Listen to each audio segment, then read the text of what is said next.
Hello friends, welcome to happy home.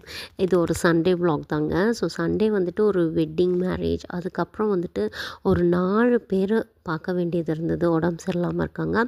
So அவங்க வீட்டுகளுக்கெல்லாம் போகிறது தான் இன்றைக்கி ஒரு vlog-ஆ எடுத்திருக்கேன். எல்லோரும் கிளம்பி அப்படியே ஸ்ட்ரைட்டாக ஒரு ஃபஸ்ட்டு வந்துட்டு வெட்டிங் தான் ஆரம்பித்தோம். ஸோ காலையில் ஆரம்பித்து நைட் வரைக்கும் அந்த டேயே வெளியில் டைம் ட்ராவல் ஸ்பெண்ட் ஆகிடுச்சு. அதுக்கப்புறம் வெட்டிங் போனேன். வெட்டிங்கில் செம்ம கூட்டங்க. எனக்கு எதுவுமே ஷூட் பண்ண முடியல. ஸோ வெட்டிங் எல்லாம் முடிச்சதுக்கப்புறம் ஒரு கொஞ்சம் காஸ்மெட்டிக் ஐட்டம்ஸ் கொஞ்சம் பர்ச்சேஸ் பண்ண வேண்டியது இருந்தது.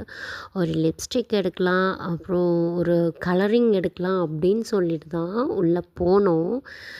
உள்ளே போனால் எதை பார்த்தாலும் எடுக்கணும்னு ஆசை வந்துடுச்சு. ஸோ நல்லா எல்லாமே வேணுங்கிறது எல்லாம் எடுத்துகிட்டு பெர்ஃப்யூம்ஸ் எல்லாமே பர்ச்சேஸ் பண்ணிவிட்டு, இவ்வளோ பர்ச்சேஸ் பண்ணிவிட்டு வெறும் லிப்ஸ்டிக்காக போன இடத்துல ஸோ இதெல்லாம் ரப் பண்ணி எடுத்துகிட்டு அப்படியே ஸ்ட்ரைட்டாக நாங்கள் வந்துட்டு ஒருத்தவங்கள பார்க்க போகிறோம். ஸோ இவங்களோட தங்கச்சி தான், அவங்களுக்கு குழந்த பிறந்திருக்கு.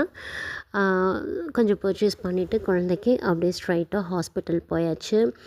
ஹாஸ்பிட்டல்லேருந்து ஸ்ட்ரைட்டாக ஒரு கொஞ்சம் வயசானவங்க உடம்பு சரியில்லாமல் இருக்காங்க. ஸோ அவங்கள பார்க்க போனோம். ஒவ்வொரு வீட்லேயும் எனக்கு வந்துட்டு அவங்க பெர்மிஷன் இல்லாமல் ஷூட் பண்ணக்கூடாது இல்லையா? அதனால நான் இதோட நிறுத்திடுறேன். பாய்.